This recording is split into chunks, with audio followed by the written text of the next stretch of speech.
It's a lovely Monday morning right here in Makudi, the Benue State capital. Hello and welcome to Benue Television News at 9. I am Susan Achin. In the headlines, Governor Alia calls on Benue women to contest more elective positions in general elections. Serap urges CBN to account for whereabouts of over 100 billion naira bad notes. On the international scene, Sudan's RSF claims it captured key city in southeast. Benue State Governor Reverend Father Hyacinth Alia has urged people of the state to remain steadfast in prayers for his administration to improve their living conditions. Governor Alia made the call Sunday at St. John the Baptist Cathedral, Boko, during a Thanksgiving Mass organized in his honor by the Catholic Men Organization, CMO. Emmanuel Akula has the details of this report. The people of Benue State have continued to petition God for the success of Governor Hyacinth Alia's administration. This gathering is a thanksgiving by the Catholic Men Organization of St. John the Baptist Cathedral, Boko, to offer prayers for the governor, the president, and other Nigerian leaders. Governor Alia acknowledges the power of prayer, which he confirms has helped him in his priestly ministry and his emergence as governor of Benue State. The governor, who is grateful to the church for the honor done him, again calls on the people to form farm cooperatives in order to take advantage of the state government support initiative to provide farm inputs and tractors to boost food production. God remains quite good to all of us, and to us in Benue especially. His faithfulness is what we cannot discount at all. So why we rely on God absolutely. Our efforts are supposed to complement our reliance on Him. So I'm urging everyone to join hands with this administration. They have been giving us a tremendous support. Once they continue with that, with the prayers, and then with the efforts of what we are doing to improve the lives of the majority lot, then I'll be satisfied, I'll be fully accomplished. Cathedral Administrator of St. John the Baptist Cathedral, Boko, Reverend Father Richard Ngbangu, in a homily titled A Touch of Faith, likened the current challenges of Benue State and Nigeria to the woman with the issue of blood in the Bible who was healed with a touch of Jesus' garments. Father Ngbangu encourages the people of God to hold on to their faith to overcome life's challenges. Today, Jesus cured a hemorrhaging woman. And of course, you can see that Nigeria is hemorrhaging.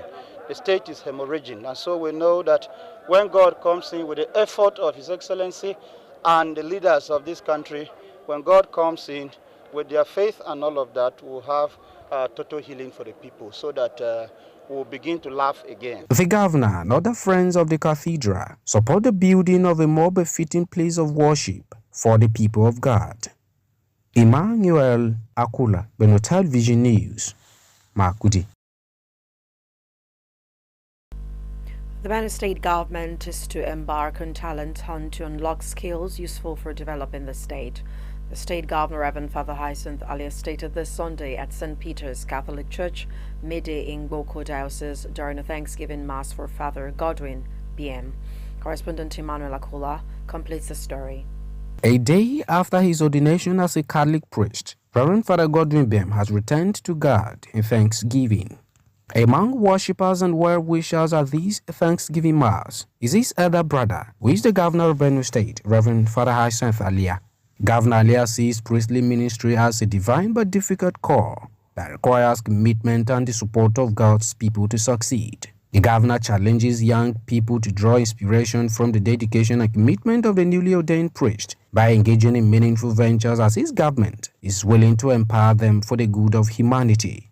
He uses the event to announce the intention of his administration to soon embark on a talent hunt across the state with the aim to unlock skills for the development of Benue State. Good morning.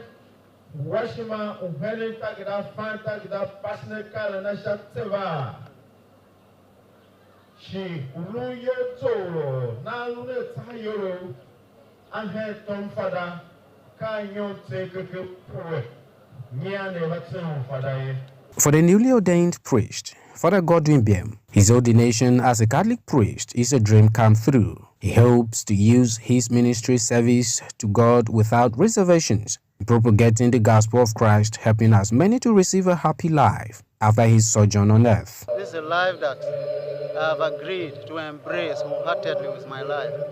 So I'm ready for the challenges, whether they are more than me. I don't think there's any challenge that is more than me because I have God on my side. As my friend would say, "Ojime Wankaundo."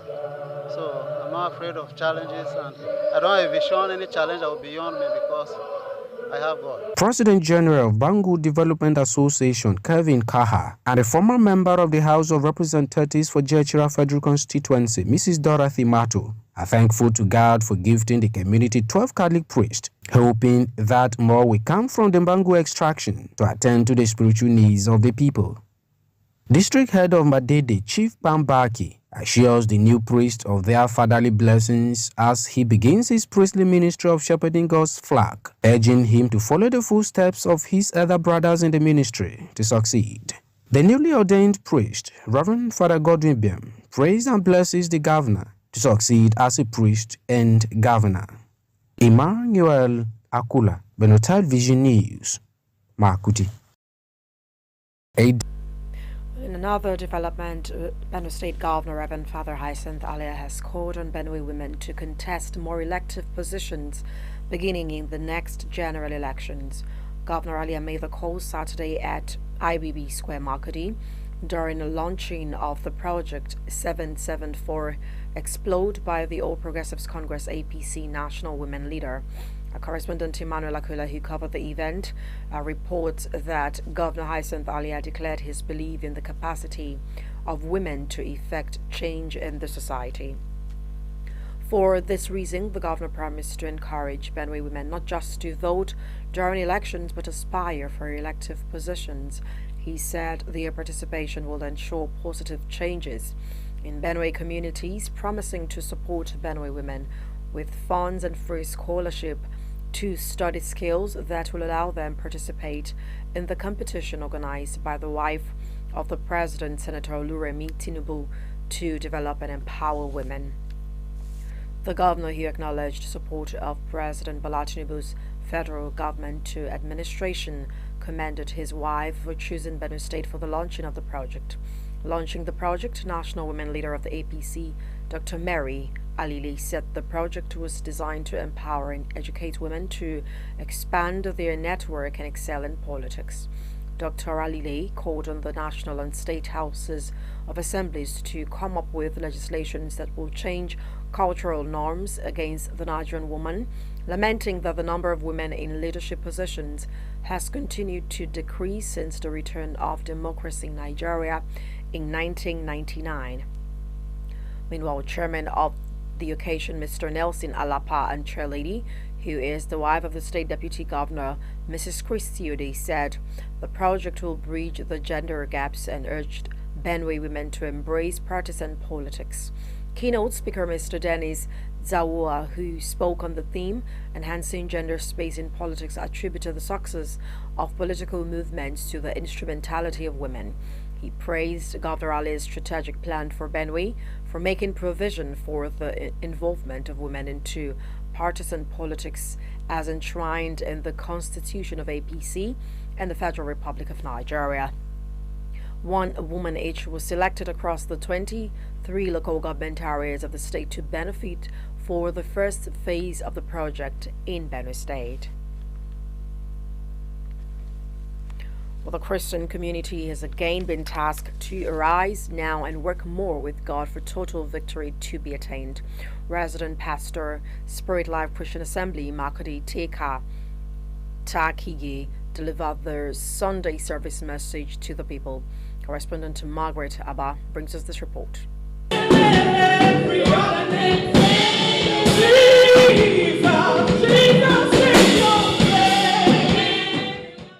The The resident pastor, Teka Tagi, notes that just as Deborah and Barak did in the Bible, God gave them victory against their enemies. Men should do likewise for total victory in the face of adversary. The clergy further stressed that believers need to arise now and walk with God, because in a manner that is incumbent on the people to listen and obey his voice. When God speaks to us, if we don't rise, there's nothing that will happen.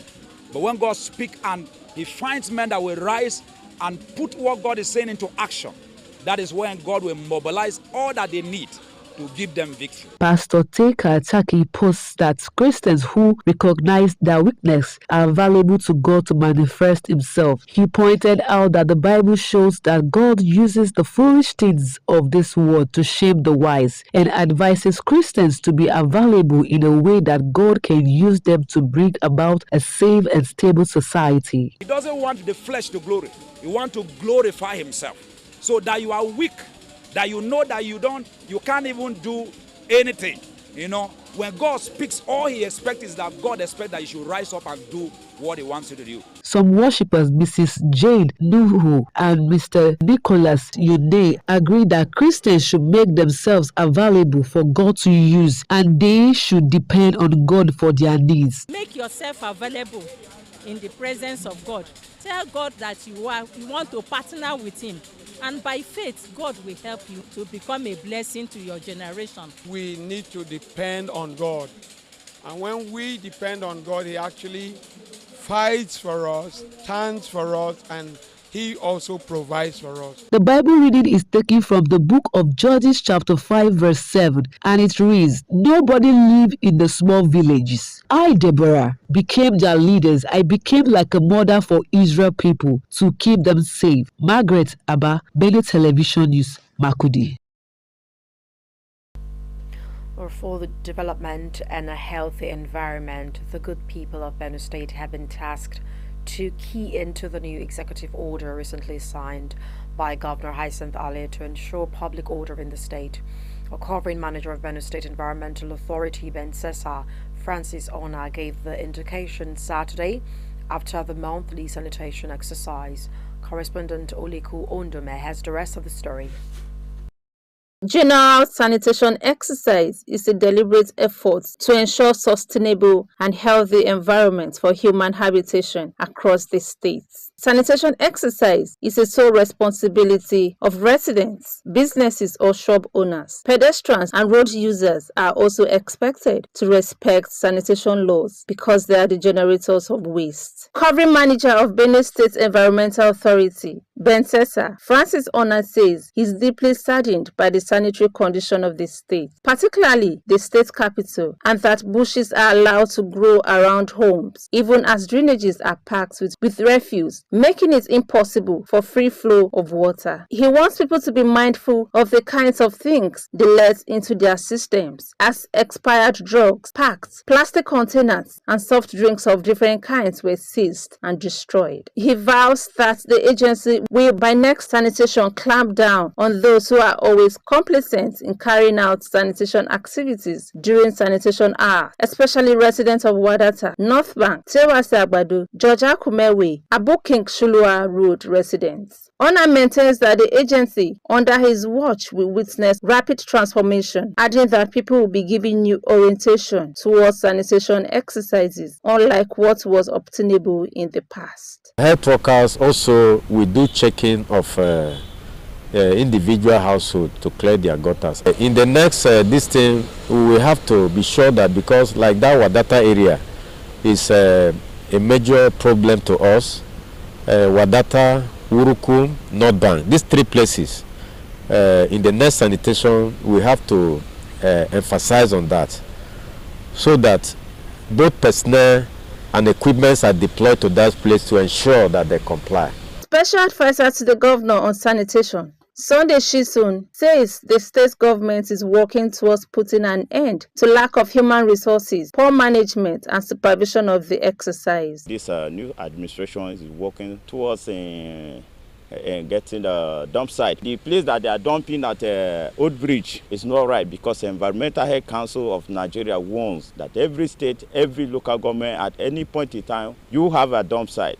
And the dump site must have 1 hectare and above. So we don't have, but we're working towards making it, getting it right. State Desk Officer on Sanitation, Samuel Adaji, affirms that there's going to be massive evacuation of waste and desilting of drainages in some critical area of the state capital by the Ministry of Water Resources, Environment and Climate Change. It's going to be massive desilting in the state capital here. Some critical points have already been marked out. For instance, this David Mark bypass here, extension, Tony Mars, all of those places we have captured them to be desilted. The gutters that are blocked, provisions have also been made.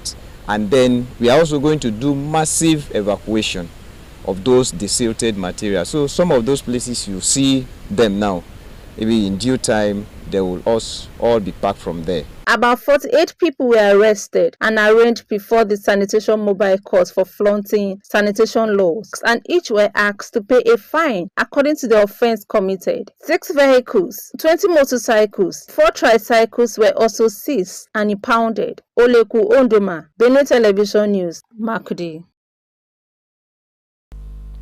In part 2, after the break, federal government has announced plans to inaugurate the next phase of Lagos-Calabar Coastal Highway from Cross River to Akwa Ibom. Bring you this and much more after this break. To join us again. Benue Fashion Show Season 3 is here. It's that time of the year for fashion designers, entrepreneurs, and fashion enthusiasts to shine. This year, sale of forms for the competition begins from 15th April to 30th June 2024. Pick a form at Benue Television, located at Special Duties Wing, Government House, Makurdi. Form costs 5,000 naira only. Stage 1 screening begins on the 6th of July 2024. Great prizes await you. The first prize, 1 million naira. Second prize, 500,000 naira. And third prize, 300,000 naira. All prizes are inclusive of cash and fashion tools.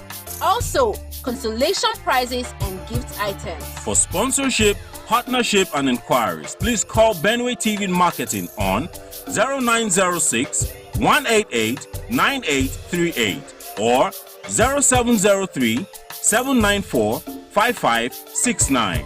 Benue Fashion Show, embracing fusion fashion.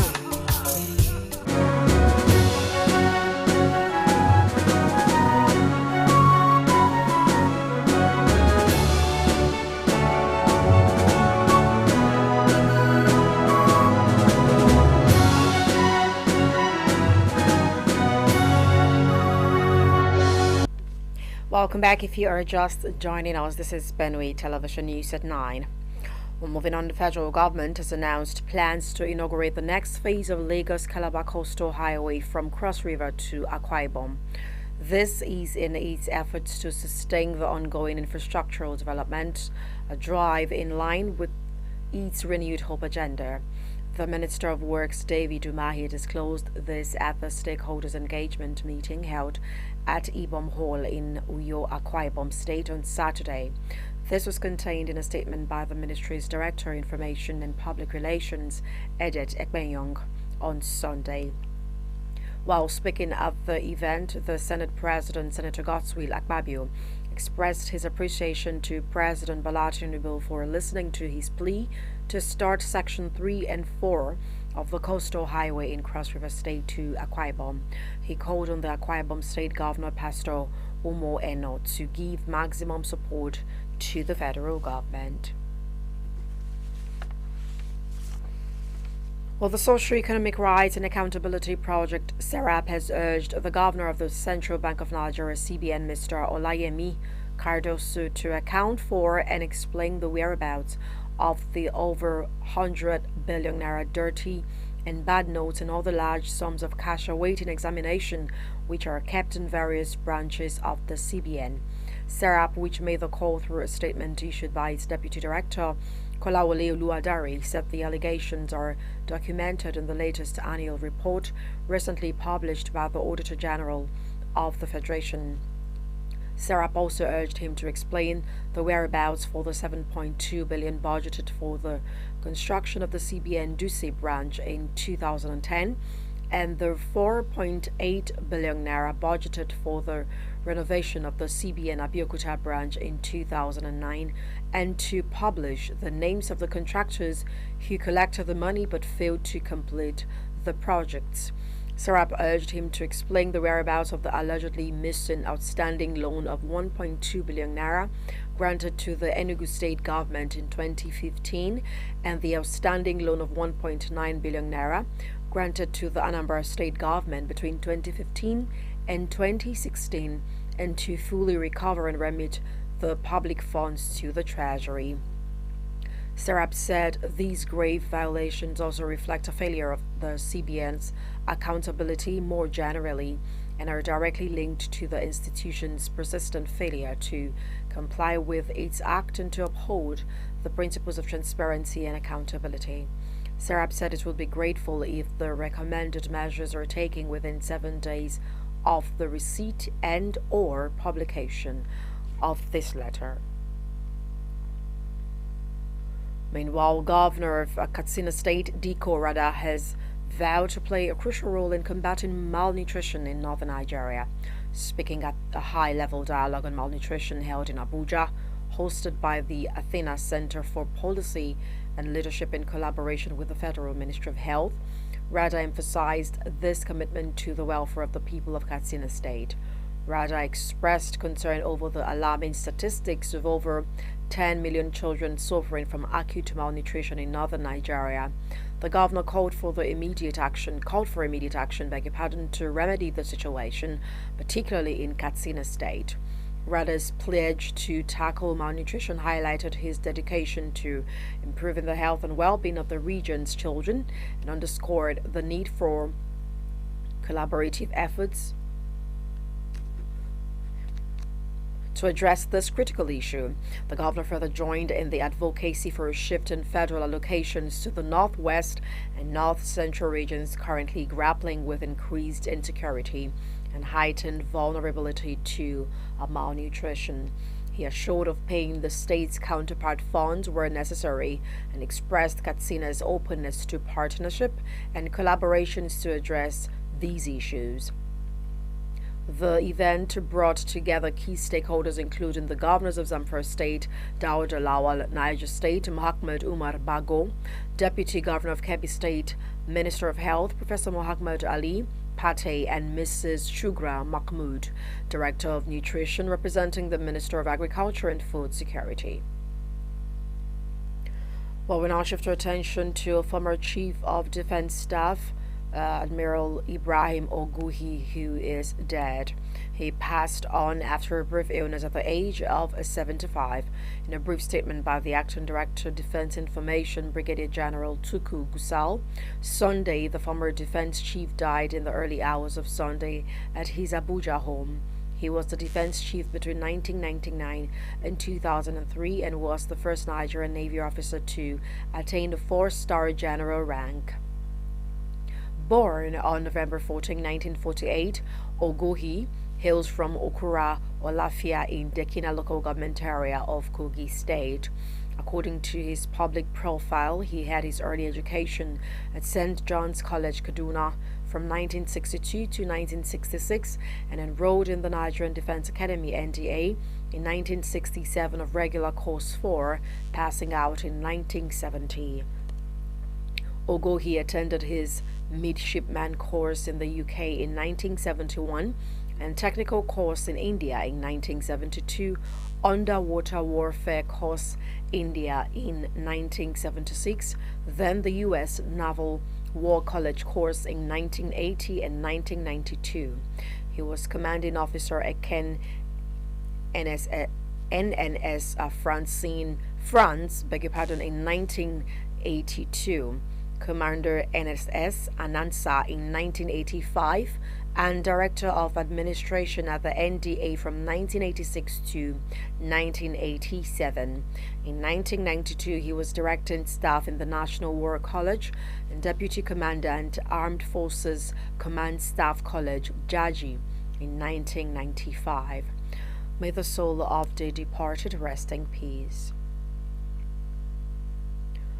Paramilitary forces battling Sudan's army for more than a year said they have captured a key state capital in the war-torn country's southeast. Well, that is from the international scene. We'll bring you this after this break. Please stay with us. Benway Fashion Show Season 3 is here. It's that time of the year for fashion designers, entrepreneurs, and fashion enthusiasts to shine. This year, sale of forms for the competition begins from 15th April to 30th June 2024. Pick a form at Benway Television, located at Special Duties Wing, Government House, Makurdi. Form costs 5,000 Naira only. Stage 1 screening begins on the 6th of July 2024. Great prizes await you. The first prize, 1 million Naira. Second prize, 500,000 Naira. And third prize, 300,000 Naira. All prizes are inclusive of cash and fashion tools. Also, consolation prizes and gift items. For sponsorship, partnership and inquiries, please call Benway TV Marketing on 0906 188 9838 or 0703 794 5569. Benway Fashion Show, embracing fusion fashion.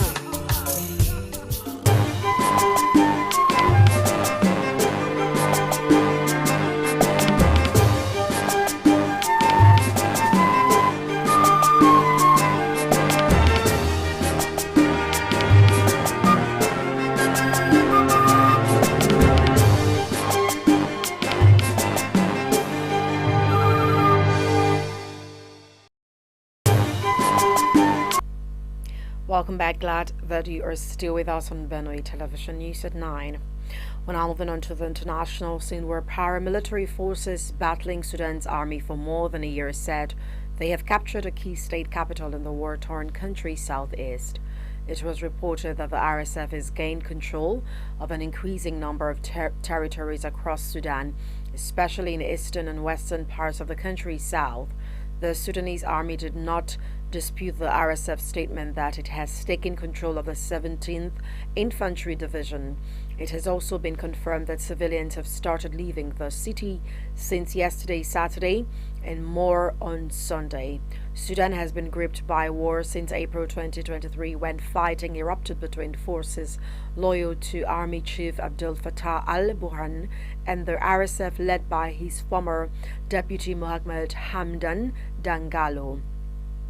The conflict in the country of 48 million has killed tens of thousands, displaced millions, and triggered one of the world's worst humanitarian crises.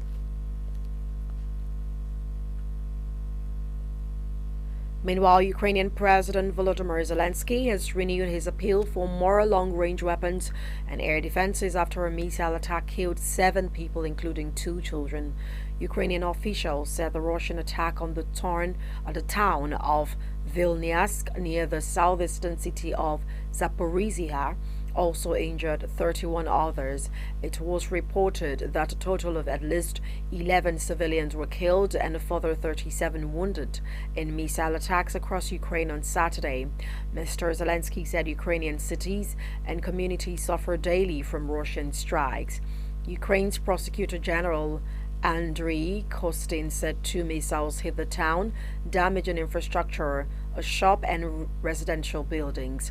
Mr. Kostin also said 4 people were killed and 7 wounded in artillery strikes on 3 villages near the front line in the eastern Donetsk region. The Russian Defense Ministry has not publicly commented on the attack, but he added that the ways to overcome the Russian menace is by destroying Russian missile launchers, striking with real long-range capability, and increasing the number of modern air defense systems. Western allies have already supplied Ukraine with a number of long-range weapons, including Scalp missiles from France, Storm Shadow from the UK, and ATACMs from the US, as well as US-made Patriot air defense systems. However, the flow of weapons from the US, Ukraine's largest arms supply by far, faltered earlier in 2024 after a bill designating further military aid was held up in Congress. The legislation was eventually passed in April, and air defense systems and long-range missiles were arriving on front lines the following month. Well, that brings us to the end of the news, but before we go, let's take a look at the top stories again. The headlines we saw that Governor Alia has called on Benue women to contest more elective positions in general elections. We also saw that Sarap urged CBN to account for whereabouts of over 100 billion naira bad notes. And on the international scene, Sudan's RSF claimed it had captured key cities in the southeast. Well, that was Benue Television News at 9. Thanks for watching. I am Susan Achin. Good morning.